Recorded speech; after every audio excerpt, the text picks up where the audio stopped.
You see, also we check if the inside have a leakage. We put inside the evaporator inside this bowl. Okay.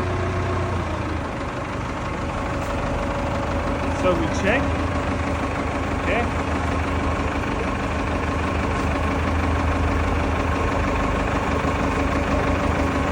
If there's a leakage, there will be bubbles. Okay.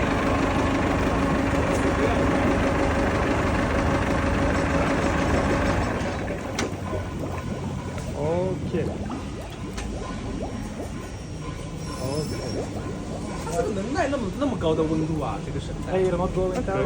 So inside this evaporator, we have a 30 kg pressure inside.